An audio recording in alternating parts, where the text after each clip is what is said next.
கர்த்தருடைய நாமம் உயர்த்தப்படுவதாக. 2025 ஆண்டு இந்த செப்டம்பர் 21 நாளிலும் கர்த்தருடைய ஆணைக்கு வந்திருக்கிற யாவரையும் உங்களுடைய மனதார வாழ்த்து வரவேற்கிறேன். Price the Lord. இந்த 9வது மாதத்திலும் தேவன் நமக்கு தந்திருக்கிற வார்த்தை பகிர்ந்தளிக்கும் ஆவியானவர். அல்லேலூயா.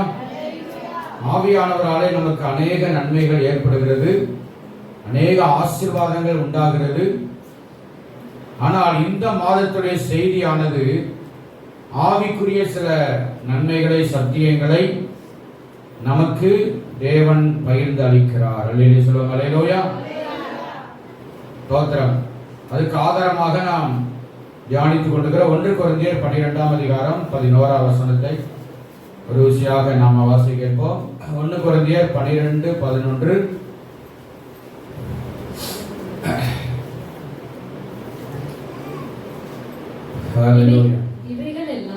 இவைகள் எல்லாம் அந்த ஒரே ஆவியானவர் நடப்பித்து, இந்த ஒரே ஆவியானவர் நடப்பித்து தமது சித்தத்தின்படியே அவனவனுக்கு பகிர்ந்து கொடுக்கிறார். அல்லேலூயா. ஆனால் வேத வசனம் இப்படியா சொல்கிறது, தமது சித்தத்தின்படியே பரிசுத்த ஆவியானவர், அந்த ஒரே ஆவியானவர் கைவைத்து அல்லேலூயா சொல்லுங்க. அல்லேலூயா. நாம் ஆராதிக்கிற தேவன் அவர் ஆவியானவராய் உலாவிட்டு இருக்கிறாருங்க. கைவைத்து வலதை அசைச்சு சொல்லுங்க. ஆவியானவரா உலாவிட்டு இருக்கிறார். கையை அசைச்சு, கையை தூக்கி அசைங்க. கை வராதா? ஆஸ்பத்திரியில் கை வராம, கால் வராம, படுத்து வராம போய் பார்க்கும்போது உணர்வு வரணும். நல்லா உயர்த்தி, நல்லா வலதத்தை உயர்த்தி, நல்லா அசைச்சு. அல்லேலூயா.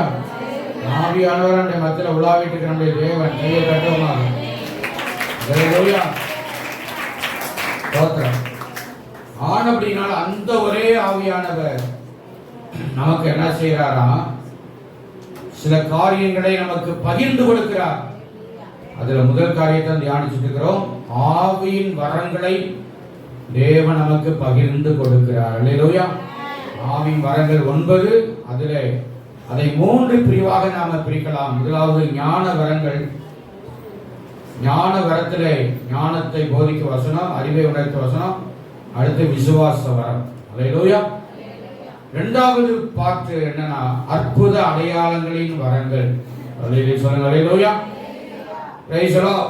The gifts of the wisdom, the gifts of miracles and wonders. அற்புத அடையாள வரங்கள். அதிலே போனவா நம்ம பார்த்தது குணமாக்கு வரம், இன்னும் அற்புதங்கள் செய்கிற சக்தி, தீர்க்க தரிசன வரங்கள். கைவிட்டு சொல்லுங்க. அல்லேலூயா. அல்லேலூயா. இந்த 12ஆம் அதிகாரம் முதல் வசனத்திலேயே பவுல் சொல்றாரு, நீங்க ஆவிக்குரிய வரங்களை நாட வேண்டும் என்று சொல்லி. அல்லேலூயா. ஆவிக்குரிய காரியங்களை நீங்கள் விரும்ப வேண்டும். உலக பிராமண காரியம் இருக்கு, எல்லா தேவையை சந்திக்கப்படுது, அது போகுது அப்படிங்கிற நிலைமையில இருக்கக்கூடாது. சொல்லலாமே. ஆகவே இரண்டாவது பார்க்கிறது அற்புத அடையாள வரங்கள். சொல்லலாமே. இன்னைக்கு நம்ம ஆவிக்குரிய காரியங்களை நாடாதனாலதான் உலக பிராமண காரியங்களுக்கு மட்டும்தான் அதிக முக்கியத்துவம் கொடுத்துக்கிட்டே இருக்கிறோம். சொல்லுங்களாமே. உலக பிராமண காரியம்னா என்னது? மனுஷன் பிறந்ததிலிருந்து பிறப்பு, பெயர் வைக்கிறது, காது வைக்கிறது, சடங்கு பண்றது, கல்யாணம் பண்றது, அப்புறம் பிள்ளைய பெற்று எடுக்கிறது, அப்புறம் வீடு வாசல்கள், இதெல்லாம் தப்பு கிடையாது. சொல்லுங்களாம. அது எல்லாவற்றும் கூட முதன்மையானது. முதலாவது தேவனுடைய ராஜ்யத்தையும் அவருடைய ஸ்தோத்திரம். ஆவிக்குரிய வரங்களை, ஆவிக்குரிய ஆசீர்வாதங்களை விசுவாசிய நாம அதிகமா நாடணும், தேடணும். சொல்லுங்க. அப்போ ஆவிக்குரிய வரங்களை நாம நாட வேண்டும். அல்லேலூயா. இந்த அற்புத அடையாள வரங்கள்லாம் சாதாரணமானது இல்லைங்க. அந்த ஜெபத்தினாலே வருகிற அற்புதங்கள், அடையாளங்கள் தான் நம்ம வாழ்க்கையில ஏதோ ஒரு காரியத்தில், ஒரு நிகழ்ச்சியில தேவன் நம்மோட கூட இருக்கிறார், கிரியை செய்கிறார் என்பதை அது உறுதிப்படுத்துகிறது. கைவதி சொல்லுங்க. அல்லேலூயா. அதனால முதலாவது ஞான வரங்கள், இரண்டாவது அற்புத அடையாள வரங்கள், மூன்றாவது பார்த்து என்னன்னு கேட்டீங்கன்னா 1 கொரிந்தியர் 12ஆம் அதிகாரம் 10ஆம் வசனம். 1 கொரிந்தியர் 12:10. வேறொருவனுக்கு அற்புதங்களை செய்யும் சக்தியும் வேறொருவனுக்கு தீர்க்கதரிசன உரைத்தலும் வேறொருவனுக்கு ஆவிகளை பகுத்தறிதலும் வேறொருவனுக்கு பற்பல பாஷைகளை பேசுதலும் வேறொருவனுக்கு பாஷைகளை வியாக்கியானம் பண்ணுதலும் அளிக்கப்படுகிறது. ஹல்லேலூயா. சத்தமா ஒரே கோரஸா சொல்லுங்க. ஹல்லேலூயா. மூன்றாவது இந்த வரங்களுடைய மூன்றாவது பிரிவு என்னன்னா ஆத்மார்த்த அல்லது உள்ளார்ந்த வரங்கள். ஆத்மார்த்த அப்படிங்கிறது பியூர் தமிழ். ஆத்மார்த்த அப்படின்னா அது டிக்ஷனரியிலே இருக்குது. உள்ளார்ந்த ஆன்மீக பூர்வமாக உள்ள இருதயத்துக்கு உள்ளான காரியத்தில் வெளிப்படுகிற ஒரு வரம். சொல்லுங்க அல்லேலூயா. இதுல 3 வரங்கள் இருக்கிறது. ஒன்று ஆவிகளை பகுத்தறிதல். எதை பகுத்தறிதல்? ஆவி. அடுத்து பற்பல பாஷைகளை பேசுதல். மூன்றாவது வியாக்கியானம் பண்ணுதல். கைகளை தட்டி கர்த்தரை ஸ்தோத்திரம் பண்ணுங்க. அல்லேலூயா. இது உள்ளார்ந்த வரங்கள். முதலாவது ஞான வரங்கள். நல்லா கவனிங்க. நம்முடைய ஹெட் தலையில, பிரைன், கண்கள், செவிகள், நாவு, இதெல்லாம் சம்பந்தப்பட்டதுதான் ஞான வரங்கள். சொல்லுங்க அல்லேலூயா. இரண்டாவது அற்புத அடையாள வரங்கள் என்பது நம்முடைய பிசிக்கல், நம்முடைய சரீர பிரகாரமான காரியங்களை நடக்கிற காரியங்கள் தான் அற்புத அடையாள வரங்கள். ஆமென். மூன்றாவது பிரிவு ஆத்மாத்ம உள்ளார்ந்த என்பது உள்ளே, சோல், இருதயத்துக்கு உள்ளே. அல்லேலூயா. நம்முடைய ஆத்மாவுக்கு உள்ளே வெளிப்படுகிறதான அந்த வரங்கள். அல்லேலூயா. உள்ளார்ந்த வரங்கள். இதிலே ஆவிகளை பகுத்தறிகிற ஒரு வரம்.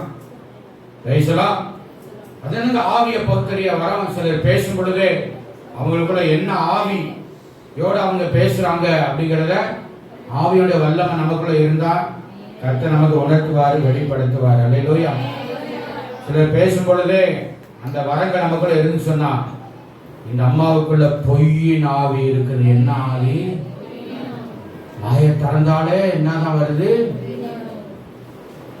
அது அந்த ஆவியின் வரங்கள் நமக்குள்ள இருக்கும் பொழுது நம்ம ஈஸியா கண்டுபிடிச்சிடலாம்.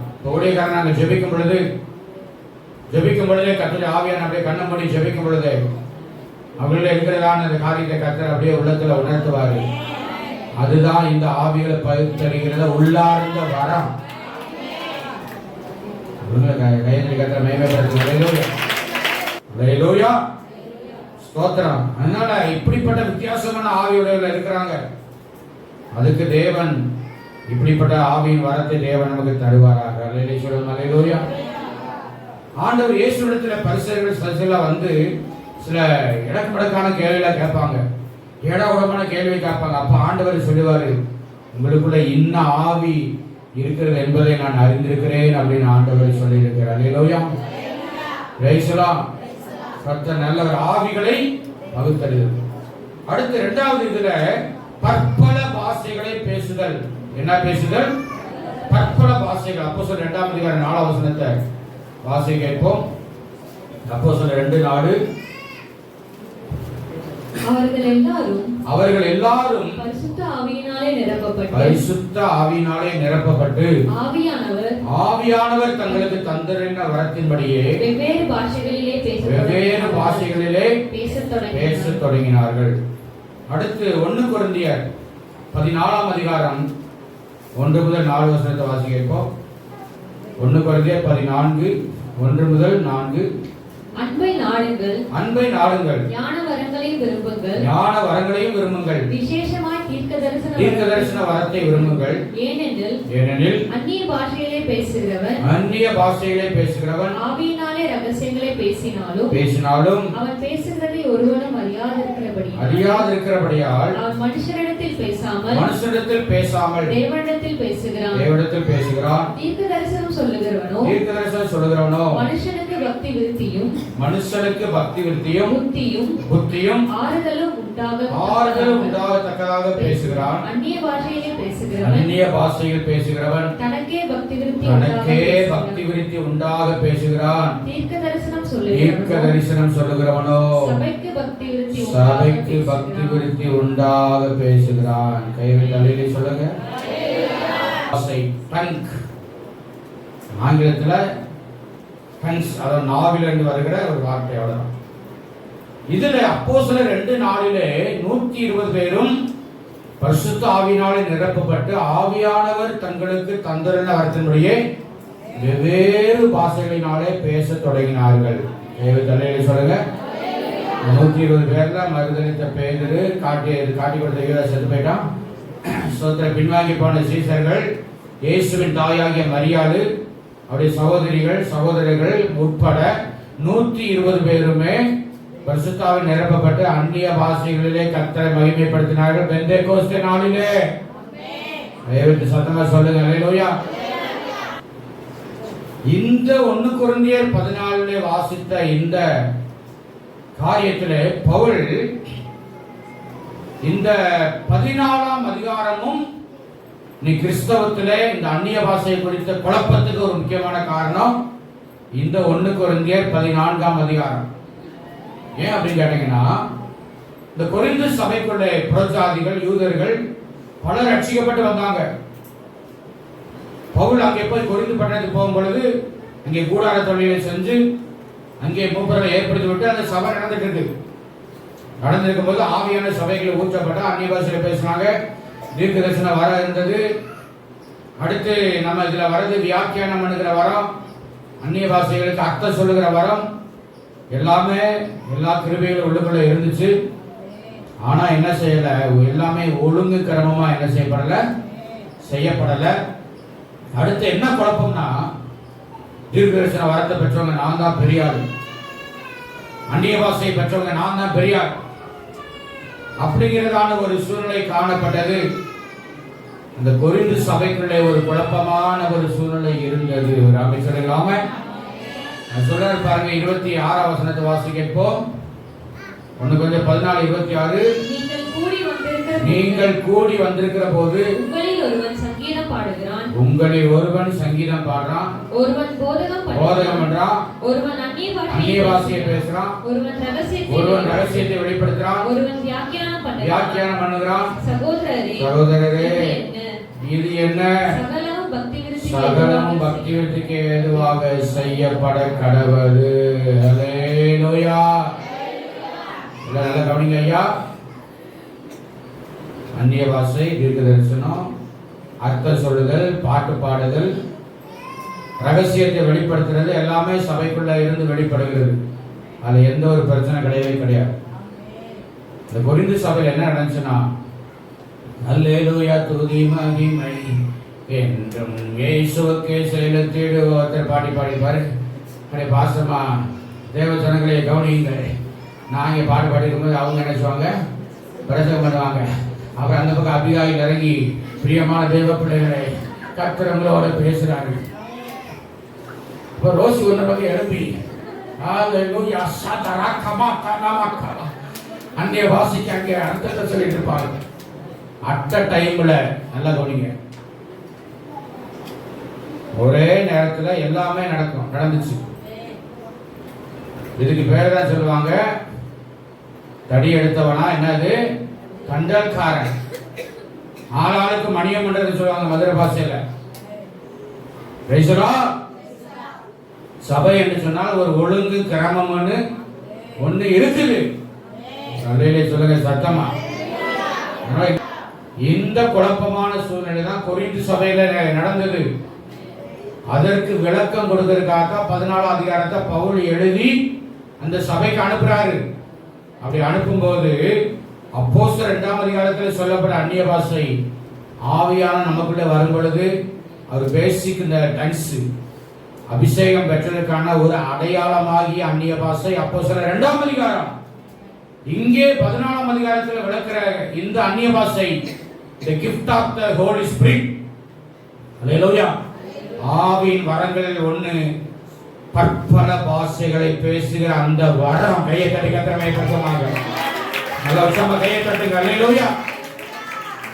என்ன பிரச்சனை அந்த சபைக்குள்ள? தீர்க்கதரிசனம் பெருசா, அந்நிய பாஷை பெருசா? நான் உங்களை பார்த்து கேட்கிறேன், இதுல ரெண்டு எது பெருசு?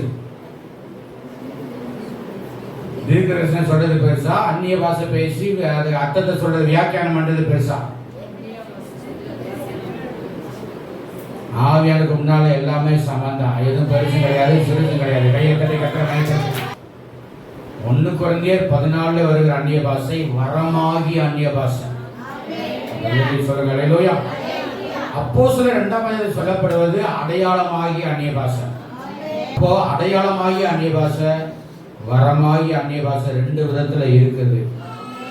அல்லேலூயா. நம்மள அநேகர் அடையாளமாகி அந்நிய பாஷையில தான் வாழ்ந்துட்டு இருக்கிறீங்க. ஒருத்தராயிலும் இந்த அந்நிய பாஷையில் பேசும்பொழுது கர்த்தர் சபைக்கு மற்றவர்களுக்கு தேவையான ஒரு வார்த்தையை கொடுக்கிறான்னு சொன்னால் அதுதான் பாஷைகளை வியாக்கியானம் பண்ணுகிற வரம். அதே 14ஆம் அதிகாரம் 12-13 வாசிமா. நீங்களும் ஆவிக்குரிய வரங்களை நாடுகிறானபடியால் சபைக்கு பக்தி விருத்தி உண்டாக்கத்தக்கதாக அவைகளில் தேறும்படி நாடுங்கள். அந்தபடி அந்நிய பாஷையிலே பேசுகிறவன் அதன் அர்த்தத்தையும் சொல்லத்தக்கதாக விண்ணப்பம் பண்ண கடவன். அல்லேலூயா. ஸ்தோத்திரம். அதனால அந்நிய பாஷை அடையாளமும் இருக்கு, வரமாகிய அந்நிய பாஷையும் இருக்குது. இது வேதத்துல தான் இருக்குது. வேண்டாம்னு சொல்றவங்க கிறிஸ்தவங்களை பத்தி பிரச்சனை இல்லை. நீங்க இந்த வார்த்தை கேட்கிற நீங்க அதை வேண்டாம்னு சொல்லிடக்கூடாது. ஆமை சொல்லுங்க. நிறைய பேர் இந்த ஆவிக்குரிய வாந்தைய விருப்பத்தை, வரத்தை, அபிஷேகத்தை அநேகர் விரும்புகிறதே இல்லை. விசுவாசிக்கிறீங்க. வெளியிலேயே நம்ம போக இந்த வருடத்துடைய வாக்குத்தத்தம் என்ன? விடுதலை ஆண்டு, அபிஷேகத்தின் ஆண்டு. ஆவியோட வல்லமை வந்தால்தான் விடுதலை வரும், கட்டுகள் உடைக்கப்படுங்கிறத நம்ம எல்லாம் அறிந்திருக்கிறோம். ஆனா அதை இன்னும் நம்ம பெற்றுக்கொள்ளாம இருந்தா என்ன அர்த்தம்? சகோதரரே, இது என்ன அப்படின்னு பவுல் எழுதுறார் கொரிந்து சபைக்கு. அவங்க என்ன செய்யறா? நீங்க இஷ்டத்துக்கு பண்ணிட்டு இருக்கீங்களே, அப்படி செய்யக்கூடாது. இந்த குழப்பத்தை நீங்க மாற்றிக்கொள்ளணும் தான் இந்த 14ஆம் நிருபத்தை அதிகாரத்தை அவர் எழுதி வச்சிருக்கிறாருங்க. அல்லேலூயா. அப்படி அந்நிய பாஷை அடையாளம் வேணாம்னு சொல்லியிருந்தா 12ஆம் அதிகாரத்தில் அந்த 9 வரங்களை அவர் எழுதியிருப்பாரா? சொல்லுங்க. இல்ல. அப்ப அந்த குழப்பத்தை அறியாத சூழ்நிலை தான் இன்னைக்கு கிறிஸ்தவம் போய்கொண்டிருக்கிறது. நீங்க இதை சரியாய் புரிந்து கொள்ள வேண்டும். சொல்லுங்க. அல்லேலூயா. Praise the lord. ஸ்தோத்திரம். நல்ல கனியமையா இருந்தாலும் நல்ல ஆவியானவரை உணர்ந்து ஹல்லேலூயா அப்படி எல்லாம் கண்ணை மூடி ஆண்டவரே ஸ்தோத்திரம். ஹல்லேலூயா. ஆதி சபையை குறித்த சில காரியங்களை சொல்லி இந்த வார்த்தையை முடிக்க விரும்புகிறேன். ஆதி சபை என்பது பெந்தேகோஸ்தே நாளிலே அப்போஸ்தலர் 2ஆம் அதிகாரத்திலே 120 பேர் கொண்ட சபை தான் ஆதி சபை. Early search. The early church was a Pentecostal church. Hallelujah. Pentecostal என்பது Pentecostal is not a sign of idol or a sign. Only experience. Pentecostal is only experience. Pentecost என்பது அனுபவமே தவிர எந்த ஒரு அடையாளமும் கிடையவே கிடையாது என்பதை நீங்க நல்ல மனசுல ஆழமா பதிச்சுக்கணும். ராமே சொல்லுங்க. ராம பெந்தேகோஸ்தேனா ஒயிட் அண்ட் ஒயிட் போட்டா பெந்தேகோஸ்தே அதெல்லாம் கிடையவே கிடையாது. இது ஒரு அனுபவம், ஒவ்வொருடைய தனிப்பட்ட அனுபவம் தான் பெந்தேகோஸ்தே. ஹல்லேலூயா. அப்போ முதல் சபை வேதத்தில் ஆரம்பிக்கப்பட்டதே பெந்தேகோஸ்தே சபை தான். பெந்தேகோஸ்தே அனுபவமுள்ள சபை. அதுக்கு பின்னாடி 16, 17, 17 நூற்றாண்டுல வந்ததுதான் ரோமன் கேத்தலிக்கு, புராட்டஸ்டன்ட், ஆங்கிலிக்கனு, மெத்தடிஸ்ட், தோத்ரா, மார்த்தோமா, புரியுதுங்களா? இப்படிப்பட்ட பல ஸ்தாபனங்கள். வேதத்துடைய முதல் சபை பெந்தேகோஸ்தே சபை தான். சொல்லுங்க அல்லேலூயா. தோத்ரா. இன்னைக்கு பெந்தேகோஸ்தே சபைகள் இன்னைக்கு உலக பறந்து விரிந்து கிடக்கிறது. அல்லேலூயா சொல்லுங்க அல்லேலூயா. நம்முடைய ஏதி ஸ்தாபனம் ஒரு பெந்தேகோஸ்தே ஒரு அனுபவம் அல்ல, ஒரு ஸ்தாபனம். அது ஆவியானவர் அவரவர் பெற்றுக்கொள்வதை பொறுத்துதான் இந்த ஸ்தாபனத்துடைய சபையினுடைய காரியங்கள்லாம் இருக்கும். அல்லேலூயா சொல்லுங்க அல்லேலூயா. சொல்லுங்க அல்லேலூயா. பெந்தேகோஸ்தே என்றால் பெந்தேகோஸ்தே சபைனா ஒயிட் அண்ட் ஒயிட் போட்டாதான் அது ஒரு யூனிஃபார்ம், ஜஸ்ட் ஒரு டிசிப்ளின் ஆர் யூனிஃபார்ம். ஒரு யூனிஃபார்மா போட்டு போறது பிரச்சனை இல்லை. அதனால நான் பெந்தேகோஸ்தேன்னு சொல்ல முடியாது. பெந்தேகோஸ்தே என்பது அனுபவமே தவிர எந்த ஒரு அடையாளமும் கிடையவே. அந்த அடையாளம் அவரவருக்குள்ள இருந்து தனிப்பட்ட வாழ்க்கையிலிருந்து வெளிப்படுவதுதான் ஆவிக்குரிய அனுபவம். நீங்க இந்த ஆவியோட வல்லமை அபிஷேகத்தை பெற்றுக்கொண்டீங்கன்னா யாருக்காவது நீங்க ஜெபம் பண்ணும் பொழுது பிசாசு ஆடும். இந்த ஆவியின் அபிஷேகத்தை அந்நியவாசம் பெற்றால்தான், இந்த வரத்தை பெற்றால்தான் நீங்க என்ன செய்ய முடியும்? இந்த கிரியை கர்த்தருக்காக நடப்பிக்க முடியும். அதே சொல்லுங்க அல்லேலூயா. இப்ப நல்லா கவனிங்க. அப்போஸ்தலர் நடவடிக்கைகளிலே 2ஆம் அதிகாரத்திலே அவர்கள் எல்லாரும் நிரப்பப்பட்டாங்க. அல்லேலூயா. அங்க ஜெபம் இருந்துச்சு, ஆராதனை இருந்துச்சு, எல்லாரும் பரிசுத்தாவினால் நிரப்பப்பட்டாங்க. என்ன பண்ணாங்க? தைரியமாய் கர்த்தருடைய வார்த்தையை அறிவித்தார்கள். அல்லேலூயா. அப்போஸ்தலர் 2ஆம் அதிகாரத்திலே, அடுத்து 4ஆம் அதிகாரத்தில் இருக்கிறது, அடுத்து 5ஆம் அதிகாரத்திலே அப்போஸ்தலர்கள் அவர்களுக்குள்ளே கர்த்தருடைய வல்லமை ஊற்றப்பட்ட பொழுது வல்லமையான காரியங்கள் நடந்தது. அல்லேலூயா. அடுத்து 6ஆம் அதிகாரம் 3ஆம் வசனத்திலே நீங்க குறிச்சுக்கங்க. பந்தி விசாரிப்பு செய்கிறவர்களும், அந்த வசனத்தை மட்டும் வாசிமா. அப்போஸ்தலர் 6:3. ஆதலால் சகோதரரே பரிசுத்த ஆவியும் ஞானமும் நிறைந்து நற்சாட்சி பெற்றிருக்கிற 7 பேரை உங்களில் தெரிந்து கொள்ளுங்கள். அவர்களை இந்த வேலைக்காக ஏற்படுத்துவோம். அல்லேலூயா. ஆதி சபையில பந்தி விசாரிப்பு பண்றவங்க, பரிமாறவங்க கூட பரிசுத்தாவின் அபிஷேகத்தை பெறணும்னு அங்கே 7 பேர் அபிஷேகம் பெற்றவங்க தெரிந்தெடுக்கப்பட்டாங்க. கையை கட்டி கத்திர மேம்படுத்துங்க. நல்ல உற்சாகமா கையை கட்டி அல்லேலூயா அல்லேலூயா. இப்ப பாருங்க, ஆதி சபையிலே பரிமாறவங்க கூட பரிசுத்தாவினாலே ஞானத்தினாலே நிரப்பப்பட்டிருக்கணுமா? ராமேஸ்வரன். ஏன் காரணம் என்ன? அந்த இடத்துல ஆவியானவர் இருந்தா தான் எல்லா குழப்பம் இல்லாம கரெக்டா நடக்கும் என்பதை அறிந்திருந்தார். அல்லேலூயா. அடுத்து 8ஆம் அதிகாரத்துல வரும் பொழுது அப்படியே நீங்க பைபிள் சும்மா திருப்பிங்க, வாசிக்க வேண்டாம், நேரம் இல்லை. பிலிப்பு உபத்திரம் வந்த உடனே பிலிப்பு ஒரு விசுவாசி சமாரியாவில் போய் என்ன பண்ணாரு? ஆண்டுடைய வசனத்தை பிரசங்கம் பண்ணாரு. அற்புதங்கள் அடையாளங்கள் நடந்தது. அல்லேலூயா. அசுத்த ஆவிகள் வெளியே ஓடினது. அந்த பட்டணத்தில் மிகுந்த சந்தோஷம் உண்டாயிற்று. கையை தட்டி கத்திர மகிமைப்படுத்துங்க. அல்லேலூயா. 8ஆம் அதிகாரத்தில் அடுத்து 9ஆம் அதிகாரத்தில் வரும்பொழுது சபையை துன்பப்படுத்தின சவுலை ஆண்டவர் ரட்சித்தாரு, பரிசுத்தாவினால் நிரப்பினாரு, வல்லமையை எடுத்து பயன்படுத்தினாரு. கையை தட்டி கத்திர மகிமைப்படுத்துவாங்க. அடுத்து 10ஆம் அதிகாரம் 44ஆம் வசனத்தில் வரும்பொழுது புரஜாதியனா இருந்த கொர்நேலியு ஒரு படைத்தலைவனாம 100க்கு அதிபதி குடும்பம் முழுவதும் கர்த்தருடைய ஆவியானவராலே குடும்பமாய் நிரப்பப்பட்டார்கள். சொல்லுங்க அல்லேலூயா அல்லேலூயா அல்லேலூயா.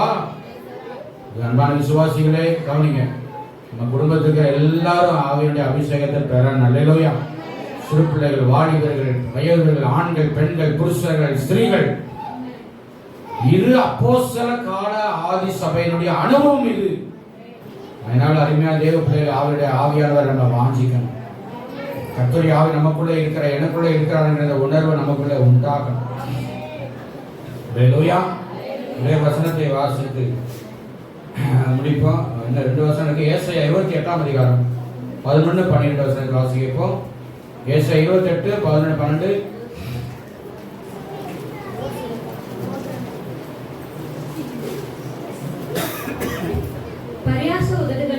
பரியாச உதடுகளினாலும் அந்நிய பாஷையினாலும் இந்த ஜனத்தோடே பேசுவார். இதுவே நீங்கள் இளைத்தவனை இளைப்பார பண்ண இளைப்பாறுதல், இதுவே ஆறுதல் என்று. அல்லேலூயா.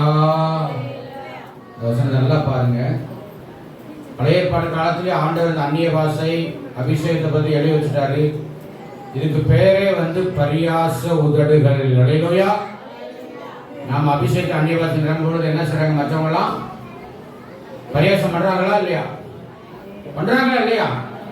அதுக்கு பேரே பரியாச உதடு தான். பரியாசம் பண்ணவா பண்ணிட்டு போகட்டும். ஆமா, ஆண்டவர் ஏசாயா மூலம் எழுதி வச்சுட்டாரு.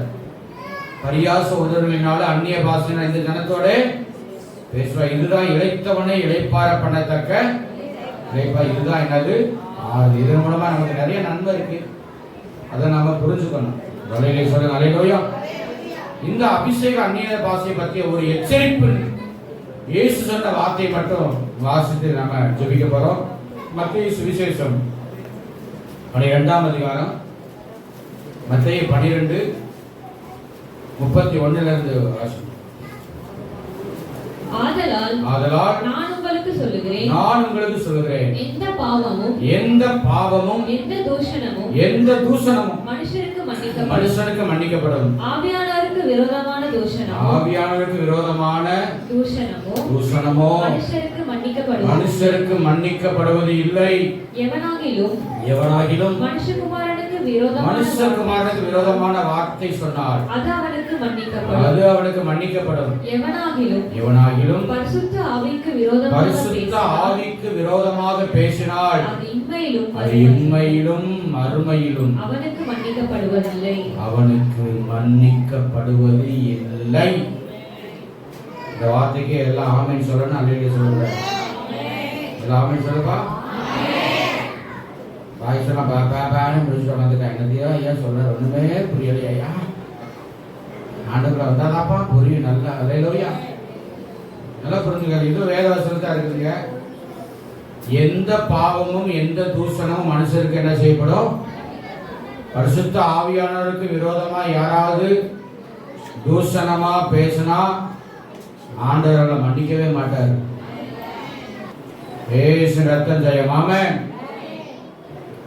இது யாராவது கிறிஸ்தவங்களோ பிரச்சாரிகளோ ஆவியானவரை பத்தி அபிஷேகத்தை பத்தி பரியாசம் பண்ணி தூசிட்டாங்கன்னா இந்த வசனத்தை நீங்க சொல்லணும். தயவு செய்து ஆவியானவருக்கு விரோதமா பேசாத. அது சாபம், அது மன்னிக்கப்படாத பாவம். வேற எந்த பாவமும் மன்னிக்கப்படும். ஆவியானவருக்கு விரோதமான தூஷண பாவத்தை தேவன் மன்னிக்கவே மாட்டாருங்க. முதலாவது விசுவாசிகளாய் நீங்க அதை புரிஞ்சுக்கணும். அல்லேலூயா. அறியாம பைபிள் வசனம் தெரியாம பேசுகிற கிறிஸ்தவர்கள் இருக்காங்க இன்னைக்கு. அல்லேலூயா. இதை பயமுறுத்துவதற்காக சொல்லவில்லை, இது ஒரு எச்சரிப்புக்காக ஆண்டவர் எழுதி வச்சிருக்கிறார். அல்லேலூயா. நாம சொல்லுங்க. அல்லேலூயா.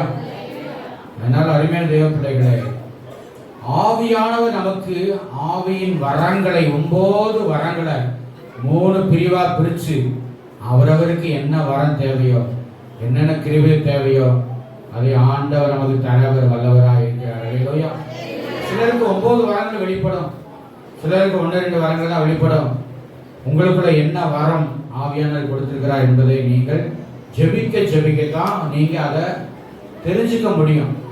சொல்லுங்க. அல்லேலூயா. Praise the lord. அதனால எனக்கு தீர்க்கதரிசனம் வரேன்னு சொன்னேன். நான் தீர்க்கதரிசி அப்படின்னு பெருமை பாராட்ட கூடாது. அவனுடைய பிரயோஜனத்தின் மூலமாய் மற்றவங்களுக்கு அது பிரயோஜனப்பட ஆசிரியப்படான். நல்ல சொல்லுங்க. அல்லேலூயா. நம்ம ஆவிக்குரிய வரங்களை நாம நாட வேண்டும். ஆவிக்குரிய வல்லமையை நாம் அதிகமாய் பெற்றுக்கொள்ள வேண்டும். சொல்லுங்க. அல்லேலூயா.